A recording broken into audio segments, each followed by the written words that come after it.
So hello guys, welcome back to my channel. My channel name is Business Become Easy. So today we are going to discuss about the role of profit in business. So let's get started.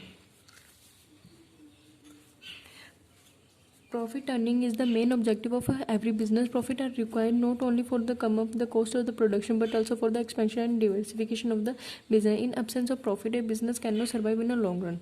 तो profit बहुत ज़्यादा important होता है हमारे business के लिए, और profit जब होगा तो फिर हम अपना बिज़नेस एक्सपेंड कर पाएंगे और अच्छी तरह से बढ़ा पाएंगे, डेवलप कर पाएंगे. अगर जब प्रॉफिट नहीं होएगा तो फिर हम सर्वाइव भी नहीं कर पाएंगे ज़्यादा समय तक.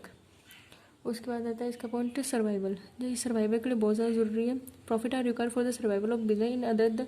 जब हमारे पास प्रॉफिट ही नहीं होएगा तो फिर हम सर्वाइव नहीं कर पाएंगे लॉन्ग टर्म के लिए. As a unit of funds to replace its old asset, a business is subject to various type of risk. Business में क्या होते हैं, बहुत तरह के रिस्क होते हैं. It is technological changes, natural climatics. तो कैसे कैसे हो सकते हैं टेक्नोलॉजिकल चेंजेस हो सकते हैं, मतलब कि कोई न्यू टेक्नोलॉजी के हिसाब से कोई गुड्स आए तो हमने उस हिसाब से ढलना होगा. नहीं तो फिर अगर हम पुरानी जनरेशन के हिसाब से चलेंगे, जैसे कि आज मैं छोटे बच्चे के क्लोथ्स बना रही हूँ, लेकिन अभी जनरेशन किस चीज़ का है कि हमें जो भी जिस तरह से जनरेशन से हमें ज़्यादा अच्छे कपड़े बनाने हैं, जैसे कि छोटे बच्चों के जैसे आप कपड़े बना रहे हो, उसके बाद फिर क्या है कि अब मिडिल एज्ड बच्चों के कपड़े ज़्यादा चल रहे हैं. ठीक है, तो फिर सेकंड जनरेशन ज़्यादा चल रही है ना, तो फिर हमें उसी हिसाब से बनाने पड़ेंगे.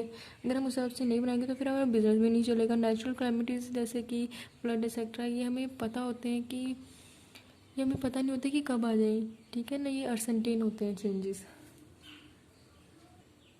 उसके बाद आता है incentive.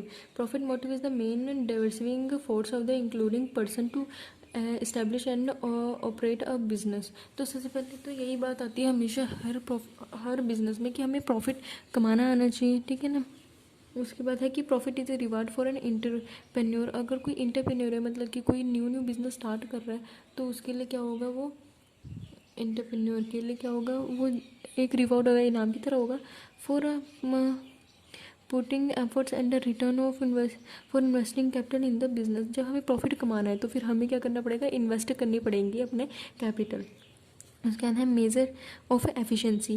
Profit indicate the efficiency of the management. People measure the performance of the concern from the profit earned by it. Higher the profit efficient is the management, lower the profit inefficient is the management, is the universal acceptable principle. तो इसमें क्या बात आती है कि जब हमारा management अच्छा होगा तो हमारी प्रॉफिट भी अच्छा होगा. जब हायर प्रॉफिट होएगा तो फिर हमारा एफिशिएंट मैनेजमेंट होगा, और लोअर प्रॉफिट होगा तो हमारा इनएफिशिएंट मैनेजमेंट होएगा. उसके बाद है नेक्स्ट आता है ग्रोथ. तो ग्रोथ प्रॉफिट आर रिक्वायर्ड. ये प्रॉफिट का ये मैंने आपको पहले भी बता चुकी हूँ, तो इसलिए मैं कोई इतना डिटेल में नहीं, वैसे ही बता देती हूँ कि ग्रोथ जब हम करेंगे, जब हमें प्रॉफिट होगा तो हमारी ग्रोथ भी होगी, एक्सपेंड भी होगा हमारा बिजनेस. तो प्रॉफिट ये are the best and cheaper source for financial expansion. तो फिर जब हमारा ग्रोथ भी अच्छा होगा, ठीक है ना, जब हमारी ग्रोथ अच्छी होएगी किस वजह से होगी, जब हमारा प्रॉफिट अच्छा होगा, तो हमें प्रॉफिट भी बहुत ज़्यादा ज़रूरी है ग्रोथ के लिए और डेवलपमेंट के लिए. उसके बाद आता है social welfare. Profit are also help for the financing. It's a social community. It's a commitments. A business is expected to serve the society by providing better quantity goods at reasonable prices.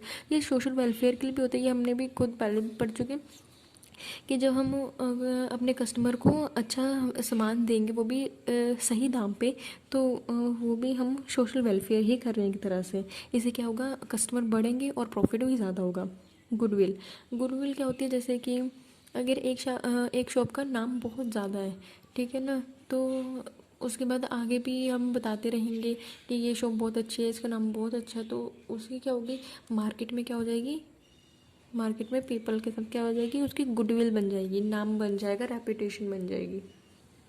तो कुछ point है यहाँ पे goodwill के. Raising loan easily. जब हमारे पास goodwill होगी, reputation बनी होगी हमारी फर्म की, तो फिर हमें लोन भी ईजिली मिल जाएगा. Making in time payment to creditors, giving better wages to workers, providing better working condition to the worker, declaring high rate of dividend to the shareholders। ठीक है ना। अब मैं आपको बता देती हूँ क्या क्या इनका मीनिंग है। तो हमें टाइम पे पेमेंट, देखो हमें बेटर वेजेस भी हम दे सकेंगे वर्कर को, जब हमारी रेपुटेशन बनेगी तो हमारा क्या होगा, ज़्यादा से ज़्यादा प्रॉफिट भी होगा। ठीक है ना। फिर हम अच्छी कंडीशन के वर्कर्स भी रख पाएंगे। उसके बाद फिर जो भी जिनसे हमने उधार लिया था फिर वो हम टाइम पे उनका पे कर पाएंगे। तो I hope you will understand all the points of goodwill, and also you can understand the role of profit in business. So thank you for watching my video. If you like my video, please like, share and subscribe, and also hit the bell icon. Thank you for watching my video.